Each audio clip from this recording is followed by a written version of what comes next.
By thy side will stand. Good morning. Welcome to today's Black History Month in Review.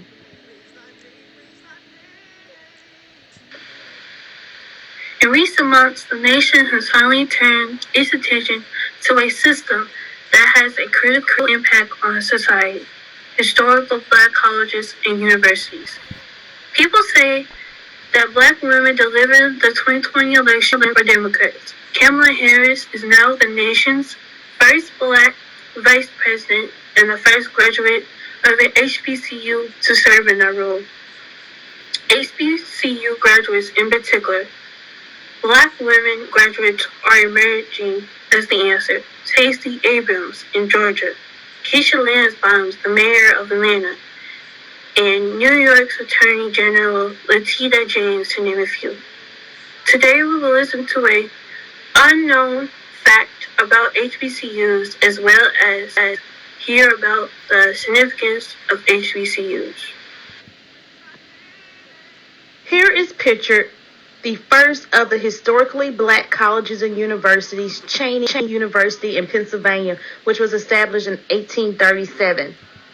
Good morning, West Canaan. My name is Orlando Burks, and I'm going to read to you about HBCU, better known as historically Black colleges. The diverse history of historically Black colleges and universities, better known as HBCUs, while Jewish and African American communities have a tremendous shared history when it comes to the pursuit of civil rights. There is a chapter that is often overlooked. In the 1930s, when Jewish professors from Germany and Austria were terminated from their teaching positions, many came to the United States looking for jobs due to depression, racism, and rising anti-Semitism. Many found it difficult to find work for more than 50 positions at HBCUs in the segregated South. That's right, Jewish professors teaching at historically Black colleges and universities. Originally, HBCUs were established to educate free slaves to read and write. The first of the historically Black colleges and universities was Cheney University in Pennsylvania. Established in 1837, by the time Jewish professors arrived, the number of HBCUs has grown to 78. At the time when both Jews and African Americans were persecuted, Jewish professors in the Black colleges found the environment comfortable and accepting, often creating special programs to provide opportunities to engage Blacks and whites in meaningful conversations, often for the first time. In the years that followed, the interest of Jewish and African American communities increasingly disconnected, but this one shares remains a key part of the civil rights movement. Thank you, Wes Cannon.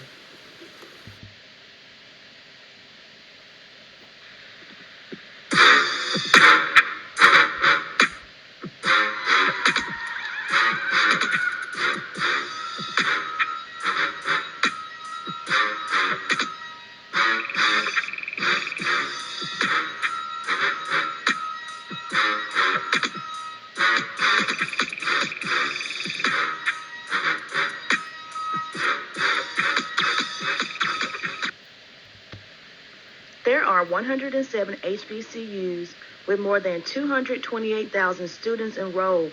Here is a map showing the locations of those institutions.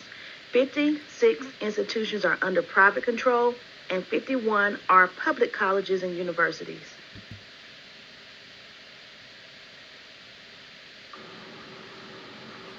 In the wake of emancipation, many Black Americans founded historically Black colleges and universities, known as HBCUs, to educate Black students. During the segregation era, HBCUs offered one of the only paths to a college degree for Black students. Every day across the country, there is a new headline about students questioning the value of a college degree.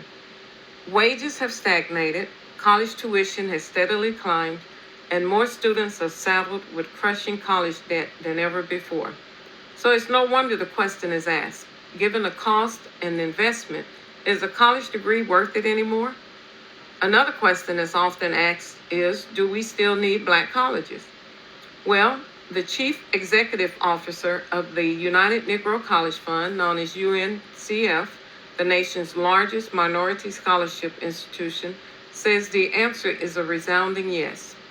I would also like to provide 6 reasons why I think HBCUs remain more relevant than ever. The first is the low cost. Today, the nation's 106 HBCUs make up just 3% of America's colleges and universities. Yet they produce almost 20% of all African American graduates, and 25% of those graduates graduate in the STEM fields of science, technology, engineering, and mathematics, which are the critical industries of the future. And HBCU tuition rates are on the average almost 30% less than at comparable institutions. So that is why they are often referred to as the best buy in education. The second reason is HBCUs meet the needs of low-income first-generation students. They provide a stable and nurturing environment for those most at risk for not entering or completing college. Again, they are classified as low-income first-generation college students. And first-generation college students are students whose parents have not earned a college degree. Many of these students are academically underprepared for college, yet they are precisely the students that the country needs most to obtain college degrees. On average, about 300,000 students attend HBCUs each year, and 80% of them are African American. It is worth noting that HBCUs, again, are serving those who need it the most. More than 70% of students at HBCUs qualify for the federal Pell Grant, and 80% of those students also receive federal loans. The third reason is HBCUs help to lower costs and narrow the racial wealth gap. That means that Black households are far more likely to have student debt at all income levels. About 54% of African Americans between the ages of 25 and 40 have student loans, compared with 39% of white Americans in that same age group. The fourth reason is HBCUs, the campus climate fosters success. We have known for years that students of color feel more at home and perform better in schools where they feel supported and safe. The student environment fit is very important for student success. Polls and surveys note that Black graduates of HBCUs are significantly more likely to have felt supported while in college and to thrive after graduation, more so than their Black peers who graduated from predominantly white institutions. The fifth reason is HBCU addresses the nation's under and unemployment crisis. The nation needs HBCUs now more than ever. In 2015, the underemployment rate for recent college graduates had reached 44%. However, for African American college graduates, that rate was even higher. It was 56%. And the last reason is HBCUs offer a true value proposition. HBCUs are rooted in faith, community, and service. Black churches have long been pillars of the Black community, and the history and life of Black colleges are closely intertwined with faith, values, and service to others. That is why HBCUs offer a true value proposition. Not only are they a great value for their students, but they also produce students with great values. Over and over, we are reminded of the heroes and leaders who have emerged from HBCUs. Whether it's the kindness of the parishioners at the Mother Emanuel Methodist Episcopal Church in Charleston, South Carolina, who perished after opening their doors during Bible study to a complete stranger, or the inspired nonviolent leadership of Dr. Martin Luther King Jr. HBCUs produce the very best kind of value-based leadership. For more than 100 years, HBCUs have been educating minorities, giving them economic opportunities, and instilling great values. Not only have they consistently produced leaders in their communities and across the nation, but HBCUs today are consistently and affordably producing the leaders of the future.